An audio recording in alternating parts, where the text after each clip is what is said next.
even before President-elect Donald Trump has already stirred global geopolitics. In late December, he made headlines by posting on Truth Social. For the purposes of national security and freedom throughout the world, the United States of America feels that the ownership and control of Greenland is an absolute necessity. Greenland, spanning over 2 million square kilometers, is the world's largest island, but is sparsely populated with approximately 60,000 residents, similar to the population of Dubuque, Iowa. This isn't the first time Trump has expressed interest in the Arctic territory. During his first term in 2019, he floated the idea of purchasing Greenland, a notion met with swift rejection by both the Danish and Greenlandic governments. Enraged by the refusal, Trump even canceled a scheduled state visit to Denmark. Historically, Greenland was colonized by Denmark in the 18th century, though Danish Vikings first arrived as early as the 10th century. Today, Greenland remains part of the Kingdom of Denmark with a significant degree of self-governance, including its own parliament and prime minister. In this video, we'll explore Trump's motivations behind his interest in Greenland, whether purchasing a country is even feasible, and what the potential cost might be. When it comes to the question of whether countries can be bought and sold, the short answer is yes. A notable historical example is the U.S. purchase of Alaska from Russia in 1867. The United States paid $7.2 million for Alaska, which when adjusted for inflation is roughly $130 million today. In the early 1800s, Russia established settlements in Alaska primarily for the fur trade, particularly hunting otters, whose pelts were highly valuable. At its peak, the Russian colony in Alaska housed about 2,500 settlers, almost all of whom were engaged in the fur trade. By the 1850s, Russia faced financial strain following a costly defeat in the Crimean War, which left the state's finances in a precarious position. At the same time, Britain still controlled Canada, and the Tsar feared a British invasion of Alaska. Given Alaska's distance of 4,000 miles from Moscow, defending the territory was nearly impossible.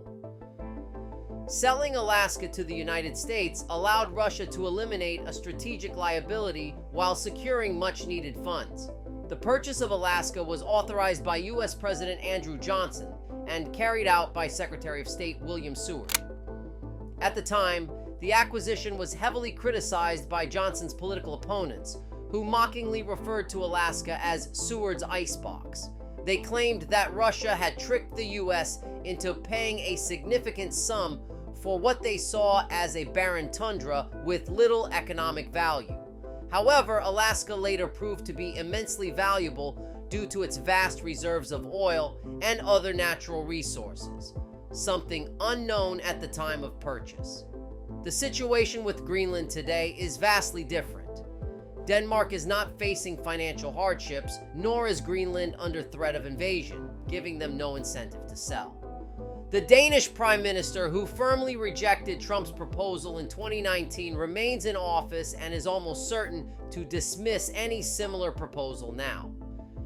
Greenland's economy primarily revolves around fishing, tourism, and mining. The island is home to significant deposits of gemstones, graphite, and other valuable minerals. However, daily life on the island can be challenging.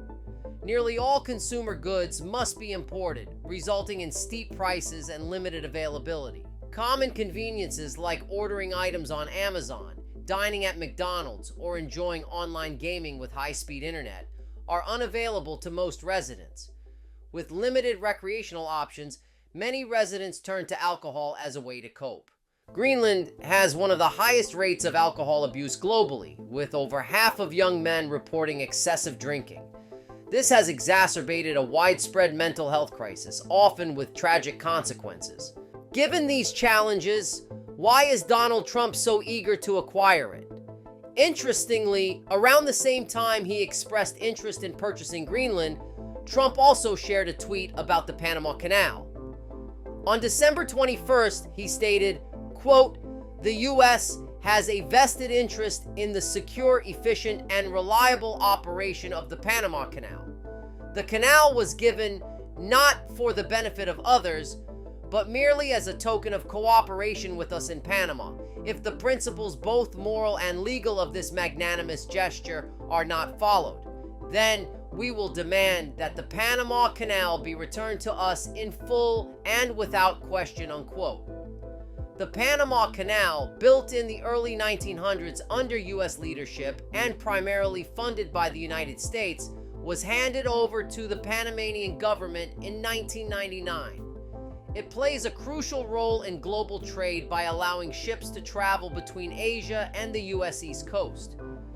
Each year, approximately $270 billion worth of cargo passes through the canal, with around 1,000 cargo ships making the journey each month. Every time a ship transits the canal, it pays a fee to the Panama Canal Authority, which is owned by the Panamanian government. These fees, often amounting to hundreds of thousands of dollars per passage, generate about $5 billion annually. Considering Panama's total GDP of $80 billion, the canal's revenue is highly significant, accounting for roughly a quarter of the country's government budget.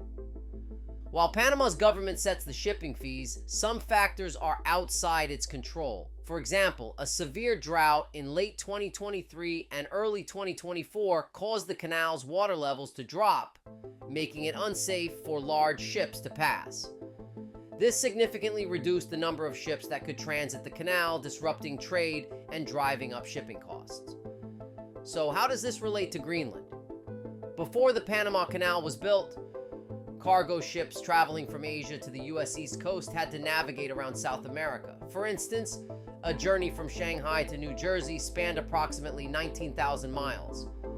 The Panama Canal shortened this distance to 12,000 miles, but it's not the shortest possible route. The shortest path is the Northwest Passage above Canada, which is just 10,000 miles long, and it doesn't involve paying any fees to the Panama Canal Authority. Historically, the Northwest Passage has been an impractical route for shipping due to extensive Arctic sea ice, which made it too dangerous for regular cargo ships to navigate.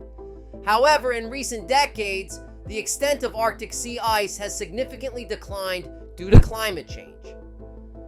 If this trend continues, the Northwest Passage could become navigable for cargo ships, at least during certain times of the year. Additionally, the Arctic is believed to hold potentially hundreds of billions of dollars worth of oil and natural gas reserves. While this remains speculative due to current ice conditions preventing detailed geological surveys, the possibility adds to the region's allure. The Northwest Passage passes through Greenland's territorial waters, which is a key reason behind Trump's interest in acquiring Greenland. Controlling Greenland would provide the U.S. with strategic influence over the passage. However, there is no evidence to suggest that Greenlandic or Danish authorities would prevent U.S. cargo ships from using the Northwest Passage. Now, if you like this video, check out this next video right here. Woo!